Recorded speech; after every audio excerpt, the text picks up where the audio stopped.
Namaste. This is Dr. Anshuman. I'm the physician from Patna, Bihar.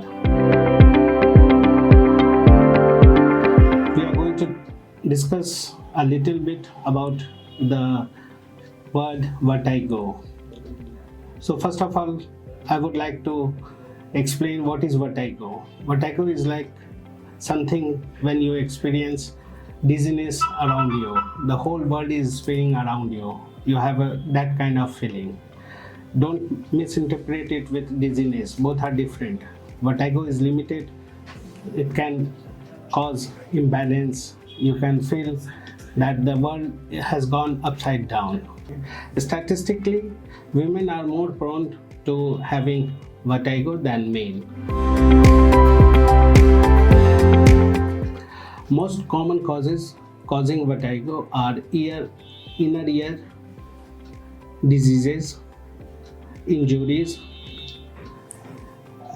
aging, and a lot more factors leading to vertigo symptoms.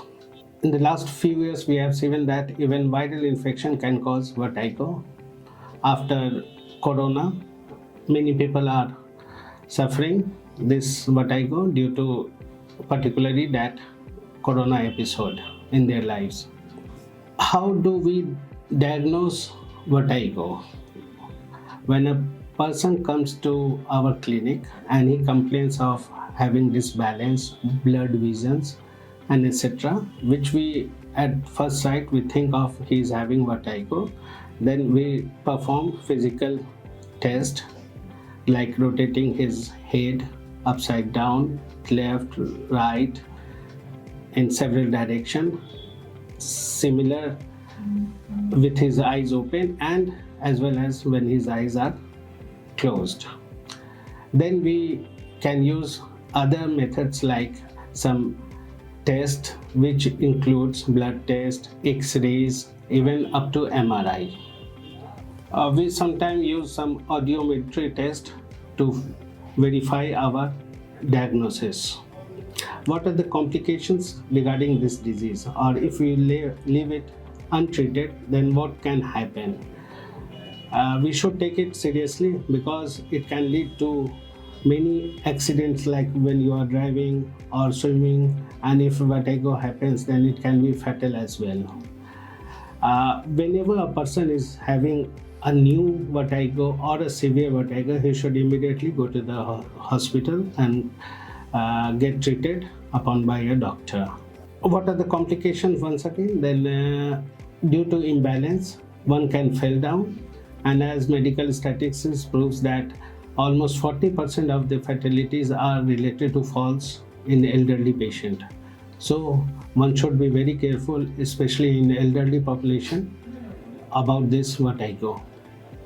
Several more complications includes social isolation, anxiety, and depression. Once a person feels not well for a longer period of time, he feels insecure and he goes into depression. Sometimes vomiting occurs, so he can have bouts of dehydrations also. So it's a complex disease, so we should not neglect it at all. Now we'll talking about the treatment. What kind of treatment we can provide to the patient?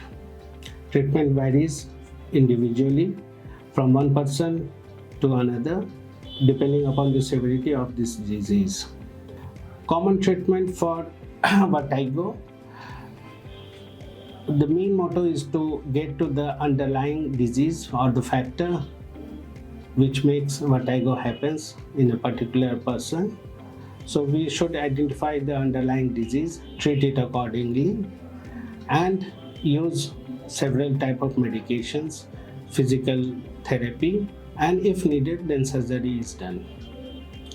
Common medications like antihistamines, prochlorperazine, even in some severe forms of migraines causing vertigo, we can go for PPIs and the most recent vonoprazan like molecule. It also provides relief to the patient from vertigo-like symptoms.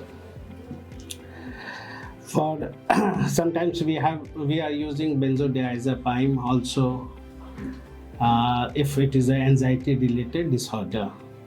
So we treat it absolutely individually, because everybody has got his own immune system plus his own social life.